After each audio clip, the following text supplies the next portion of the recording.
ವಿಚಾರಣೆ ಆರಂಭವಾಗಿದೆ. ಎಸ್ಪಿಪಿ ಪ್ರಸನ್ನ ಕುಮಾರ್ ಅವರು ಆಕ್ಷೇಪಣಾ ವಾದವನ್ನ ಆರಂಭಿಸಿದ್ದಾರೆ.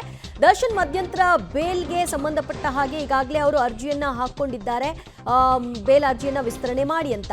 ಇದರ ಬೆನ್ನಲ್ಲೇ ಈಗ ದರ್ಶನ್ ಮಧ್ಯಂತರ ಜಾಮೀನಿಗೆ ಕುತ್ತು ತರುತ್ತಾ ಎಸ್ಪಿಪಿ ಪ್ರಸನ್ನ ಕುಮಾರ್ ಅವರ ವಾದ ಅನ್ನುವಂತಹ ಪ್ರಶ್ನೆ ಇಲ್ಲಿ ಮನೆ ಮಾಡ್ತಾ ಇದೆ. ಹೈಕೋರ್ಟ್ನಲ್ಲಿ ಇದೀಗಷ್ಟೇ ದರ್ಶನ್ ಅವರ ಜಾಮೀನು ಅರ್ಜಿಯ ವಿಚಾರಣೆ ಆರಂಭವಾಗಿದೆ. ದರ್ಶನ್ ಪರ ವಕೀಲರು ನಾಗೇಶ್ ಅವರು ಇಲ್ಲಿಯವರೆಗೂ ವಾದವನ್ನ ಮಾಡಿದ್ರು. ದರ್ಶನ್ಗೆ ಯಾಕೆ ಜಾಮೀನನ್ನ ಕೊಡಬೇಕು ಅನ್ನುವಂತಹ ನಿಟ್ಟಿನಲ್ಲಿ ಅವರ ಪ್ರಬಲ ವಾದ ಆಗಿತ್ತು. ಈ ಕೇಸ್ನಲ್ಲಿ ಅವರ ಭಾಗಿ ಹೇಗಿಲ್ಲ ಅನ್ನೋದರ ಬಗ್ಗೆ ಅವರು ತಮ್ಮ ವಾದದ ಸಂದರ್ಭದಲ್ಲಿ ಹೇಳಿದ್ರು. ಈಗ ಅದಕ್ಕೆ ಕೌಂಟರ್ ಆಗಿ ಪ್ರಸನ್ನ ಕುಮಾರ್ ಅವರ ಆಕ್ಷೇಪಣಾ ವಾದ ಆರಂಭಗೊಂಡಿದೆ. ಈ ಸಂದರ್ಭದಲ್ಲಿ ಯಾವೆಲ್ಲ ಅಂಶಗಳನ್ನ ಇವರು ಎತ್ತಿ ಹಿಡಿತಾರೆ ಅನ್ನೋದನ್ನ ಕಾದು ನೋಡಬೇಕು. ಈ ಮೂಲಕವಾಗಿ ಎಸ್ಪಿಪಿ ಆಕ್ಷೇಪಣಾ ವಾದ ದರ್ಶನ್ ಜಾಮೀನಿಗೆ ಕಂಟಕ ತರುತ್ತಾ ಅನ್ನುವಂತಹ ಪ್ರಶ್ನೆ ಮನೆ ಮಾಡಿದೆ. ಯಾಕಂದ್ರೆ ಈಗ ಒಂದು ವಾದವನ್ನ ಆಲಿಸಿದ್ವಿ, ಈಗ ಇನ್ನೊಂದು ಬದಿಯ ವಾದವನ್ನು ಕೂಡ ಆರಂಭ ಮಾಡಿರೋದ್ರಿಂದ ಕಿಡ್ನಾಪ್ಗೆ ದರ್ಶನ್ ಅವರು ಹೇಗೆ ಪ್ರೇರಣೆ ಕೊಟ್ಟಿದ್ರು, ಕೊಲೆಯಲ್ಲಿ ಅವರು ಹೇಗೆ ಭಾಗಿಯಾಗಿದ್ರು, ಸಿಕ್ಕಿರುವಂತಹ ಸಾಕ್ಷ್ಯಗಳು ಯಾವ ರೀತಿಯ ಅಸಲಿಯತ್ತನ್ನ ನುಡಿತಾ ಇದೆ ಮತ್ತು ಪ್ರತ್ಯಕ್ಷದರ್ಶಿಗಳ ಹೇಳಿಕೆ ಇದೆಲ್ಲವೂ ಕೂಡ ಎಸ್ಪಿಪಿ ಪ್ರಸನ್ನ ಕುಮಾರ್ ಅವರು ನಾಗೇಶ್ ಅವರ ವಾದ ಏನಿತ್ತು ಇದೆಲ್ಲವೂ ಕೂಡ ಸುಳ್ಳು ಅನ್ನುವಂತಹ ವಾದ, ಪೊಲೀಸರ ತನಿಖೆಯೇ ಒಂದು ರೀತಿ ದಿಕ್ಕು ತಪ್ಪಿಸಿದೆ ಅನ್ನುವಂತಹ ವಾದ, ಇದೆಲ್ಲದಕ್ಕೂ ಕೂಡ ಕೌಂಟರ್ ಕೊಡ್ತಾ ಹೋಗ್ತಾರೆ. ಎಲ್ಲಿಂದ ಆರಂಭ ಮಾಡ್ತಾರೆ ಅನ್ನೋದನ್ನ ಕಾದು ನೋಡಬೇಕು. ಈಗ ತಕ್ಷಣ ದರ್ಶನ್ಗೆ ಚಿಕಿತ್ಸೆ ಪಡೆಯದಿದ್ರೆ ಪಾರ್ಶ್ವವಾಯು ಆಗುತ್ತೆ ಅಂತ ಹೇಳಿದ್ರು. ಹೈಕೋರ್ಟ್ನಲ್ಲಿ ದರ್ಶನ್ ಜಾಮೀನು ಅರ್ಜಿಯ ವಿಚಾರಣೆ ಅಂದ್ರೆ ಮಧ್ಯಂತರ ಜಾಮೀನನ್ನ ಪಡೆದಿದ್ರಲ್ಲ, ಸೊ ಅದು ಈಗ ವಿಸ್ತರಣೆ ಮಾಡಿ ಅಂತ ಅವರು ಕೇಳ್ಕೊಂಡಿದ್ದಾರಲ್ಲ, ಇದರ ಬೆನ್ನಲ್ಲೇ ಈಗ ಆಕ್ಷೇಪಣಾ ವಾದವನ್ನ ಮಾಡ್ತಾ ಇದ್ದಾರೆ ಎಸ್ಪಿಪಿ. ದರ್ಶನ್ ಮಧ್ಯಂತರ ಬೇಲ್ಗೆ ಆಕ್ಷೇಪಣೆಯನ್ನ ವಾದ ಮಾಡ್ತಾ ಇದ್ದು ಎಸ್ಪಿಪಿ ಅವರು ತಕ್ಷಣವೇ ಜಾಮೀನು ಬೇಕು ಅಂತ ಜಾಮೀನನ್ನ ಪಡ್ಕೊಂಡಿದ್ರು. ಮಧ್ಯಂತರ ಜಾಮೀನನ್ನ ಚಿಕಿತ್ಸೆ ಪಡೆಯದಿದ್ರೆ ಪಾರ್ಶ್ವವಾಯು ಆಗುತ್ತೆ ಅಂತ ಕೂಡ ಹೇಳಿದ್ರು.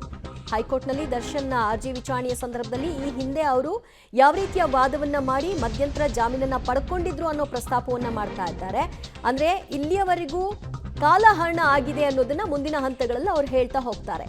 ತಕ್ಷಣ ಜಾಮೀನು ಬೇಕು, ಅವರು ಇನ್ನು 1 ಗಂಟೆಗಳ ಕಾಲ ಅವರು ಜೈಲಿನಲ್ಲೇ ಇದ್ರೂ ಕೂಡ ಅಥವಾ ಸರ್ಕಾರಿ ಆಸ್ಪತ್ರೆಯಲ್ಲೇ ಚಿಕಿತ್ಸೆ ಪಡ್ಕೊಂಡ್ರು ಕೂಡ ಏನೋ ಆಗ್ಬಿಡುತ್ತೆ ಅನ್ನುವಂತಹ ರಿಪೋರ್ಟ್ ಅನ್ನ ಕೊಡಲಾಗಿತ್ತು. ಸೊ ಆ ರಿಪೋರ್ಟ್ನ ಆಧಾರವನ್ನಾಗಿ ಇಟ್ಕೊಂಡು ಈಗ ಎಸ್ಪಿಪಿ ವಾದವನ್ನ ಆರಂಭಿಸಿದ್ದಾರೆ. ತಕ್ಷಣವೇ ಜಾಮೀನು ಕೊಡಬೇಕು, ತಕ್ಷಣವೇ ಸರ್ಜರಿ ಆಗ್ಬಿಡ್ಬೇಕು ಅನ್ನೋ ರೀತಿಯಲ್ಲಿ ಅವರು ವಾದಿಸಿ ಮಧ್ಯಂತರ ಬೇಲನ್ನ ಪಡ್ಕೊಂಡಿದ್ರು. ಆದರೆ ಇಲ್ಲಿಯವರೆಗೂ ಕೂಡ ಆಪರೇಷನ್ ವಿಷಯವಾಗಿ ಯಾವುದೇ ಸುಳಿವುಗಳು ಕೂಡ ಇಲ್ಲ. ಚಿಕಿತ್ಸೆ ಪಡೆಯದಿದ್ರೆ ಪಾರ್ಶ್ವವಾಯು ಆಗುತ್ತೆ, ಅವರು ನಿಂತಲ್ಲಿ ನಿಲ್ಲಿಕ್ಕಾಗಲ್ಲ, ಬಾತ್ರೂಮ್ಗೆ ಹೋಗ್ಲಿಕ್ಕಾಗಲ್ಲ, ಈ ರೀತಿಯ ಸಮಸ್ಯೆಗಳನ್ನೆಲ್ಲ ಪ್ರಸ್ತಾಪ ಮಾಡಿದ್ರು. ವೈದ್ಯರು ನೀಡಿದ ವರದಿ ಪ್ರಸ್ತಾಪಿಸಿ ಪ್ರಸನ್ನ ಕುಮಾರ್ ಅವರ ವಾದ ಆರಂಭವಾಗಿದೆ. ಮತ್ತಷ್ಟು ಮಾಹಿತಿ ಕೊಡ್ತಾರೆ ನಮ್ಮ ಪ್ರತಿನಿಧಿ ನರಸಿಂಹಮೂರ್ತಿ. ದರ್ಶನ್ ಅವರ ಮಧ್ಯಂತರ ಜಾಮೀನಿನ ವಿಸ್ತರಣೆಗಾಗಿ ಅವರು ಅರ್ಜಿಯನ್ನ ಹಾಕೊಂಡಿದ್ದಾರೆ. ಈ ವಾದ ಈಗ ಆರಂಭವಾಗಿದ್ದು ಏನ್ ವಿಷಯವನ್ನ ಕೌಂಟರ್ ಮಾಡ್ತಾ ಇದ್ದಾರೆ ಎಸ್ಪಿಪಿ?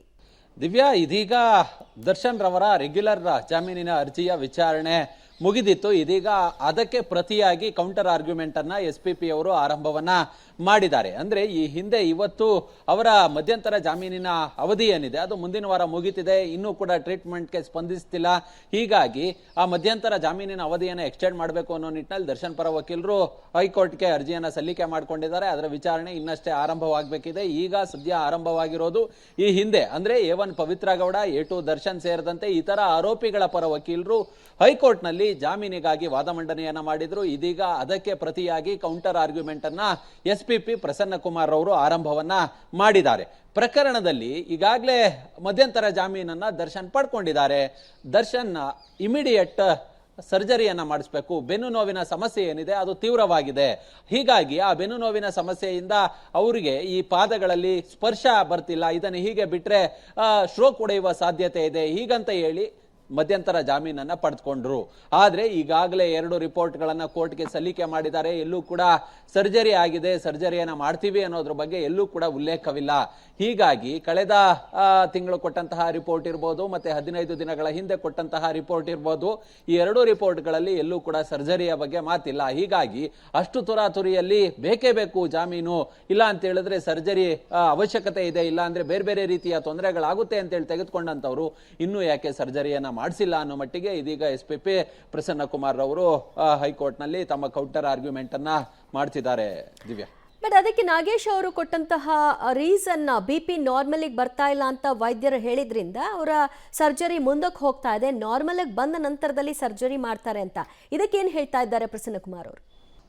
ಅಂದ್ರೆ BP ವೇರಿಯೇಷನ್ ಇದೆ, ಫ್ಲಕ್ಚುಯೇಷನ್ ಇದೆ, ಅದು ಹತೋಟಿಗೆ ಬಂದ ನಂತರ ಸರ್ಜರಿಯನ್ನ ಮಾಡಲಾಗುತ್ತೆ ಅನ್ನೋ ಮಟ್ಟಿಗೆ ಕಳೆದ ಬಾರಿಯ ವಿಚಾರಣೆಯ ಸಂದರ್ಭದಲ್ಲಿ CV ನಾಗೇಶ್ ರವರು ಹೈಕೋರ್ಟ್ನ ಗಮನಕ್ಕೆ ತರುವ ಕೆಲಸವನ್ನ ಮಾಡಿದ್ರು. ಈ ಸಂದರ್ಭದಲ್ಲಿ ನ್ಯಾಯಾಧೀಶರೇ ಕೇಳಿದ್ರು, ಅಂದ್ರೆ ನಿಮ್ಮ ಸರ್ಜರಿ ವಿಚಾರ ಎಲ್ಲಿಗೆ ಬಂತು, ನಿಮ್ಮ ಕಕ್ಷಿದಾರರಿಗೆ ಸರ್ಜರಿ ಆಯ್ತಾ, ಹೀಗೆ ಒಂದಷ್ಟು ಪ್ರಶ್ನೆಗಳನ್ನ ಕೇಳುವ ಕೆಲಸವನ್ನ ಮಾಡಿದ್ರು. ಆ ಸಂದರ್ಭದಲ್ಲಿ CV ನಾಗೇಶ್ ರವರು BP ಫ್ಲಕ್ಚುಯೇಷನ್ ಇದೆ, ಹೀಗಾಗಿ ಮಾಡೋದಕ್ಕೆ ಸಾಧ್ಯವಾಗ್ತಿಲ್ಲ, BP ನಾರ್ಮಲ್ಗೆ ಬಂದ ನಂತರ ಸರ್ಜರಿ ಮಾಡ್ತಾರೆ ಅನ್ನೋ ನಿಟ್ಟಿನಲ್ಲಿ ಕೋರ್ಟ್ನ ಗಮನಕ್ಕೆ ತರುವ ಕೆಲಸವನ್ನ ಮಾಡಿದ್ರು. ಆದ್ರೆ ಇದೀಗ ಅದರ ಮೇಲೆ ಕೌಂಟರ್ ಆರ್ಗ್ಯುಮೆಂಟ್ ಅನ್ನ ಮಾಡ್ತಿರುವ ಪ್ರಸನ್ನ ಕುಮಾರ್ ಅವರು 50 mg ಆಲ್ಮಾಂಗ್ ಮಾತ್ರೆ ಏನಿದೆ ಅದನ್ನ ತೆಗೆದುಕೊಂಡ್ರೆ 24 ಗಂಟೆಯಲ್ಲಿ BP ನಾರ್ಮಲ್ಗೆ ಬರುತ್ತೆ. ಆದ್ರೆ ಇವರು ಅಡ್ಮಿಟ್ ಆಗಿ ಈಗಾಗಲೇ 1 ತಿಂಗಳು ಕಳೆದು ಹೋಗಿದೆ, ಇನ್ನೂ ಕೂಡ ಯಾಕೆ BP ನಾರ್ಮಲ್ಗೆ ಬಂದಿಲ್ಲ ಅನ್ನೋ ಮಟ್ಟಿಗೆ ಇದೀಗ ಪ್ರಶ್ನೆಯನ್ನ ಎತ್ತಿದ್ದಾರೆ. ಅಂದ್ರೆ CV ನಾಗೇಶ್ ಅವರು ಮಾಡಿದಂತಹ ಆರ್ಗ್ಯುಮೆಂಟ್ ಏನಿತ್ತಲ್ಲ ಅದರ ಮೇಲೆ ಅದನ್ನ ಆಧಾರವಾಗಿಟ್ಕೊಂಡು ಕೌಂಟರ್ ಅನ್ನ ಮಾಡುವ ಕೆಲಸವನ್ನ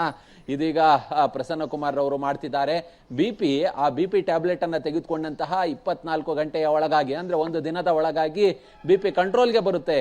ಈಗಿದ್ದು ಕೂಡ 5 mg ಮಾತ್ರೆ ತೆಗೆದುಕೊಂಡ್ರೆ ಬರುತ್ತೆ, ಆದ್ರೆ ಇವ್ರಿಗೆ 1 ತಿಂಗಳಾದ್ರೂ ಇನ್ನೂ ಕೂಡ BP ಕಂಟ್ರೋಲ್ಗೆ ಬಂದಿಲ್ಲ ಅಂದ್ರೆ ಹೇಗೆ ಅನ್ನೋ ಮಟ್ಟಿಗೆ ಇದೀಗ SPP ಅವರು ಕೋರ್ಟ್ ನಲ್ಲಿ ತಮ್ಮ ಕೌಂಟರ್ ಆರ್ಗ್ಯುಮೆಂಟ್ ಅನ್ನ ಮುಂದುವರಿಸಿದ್ದಾರೆ.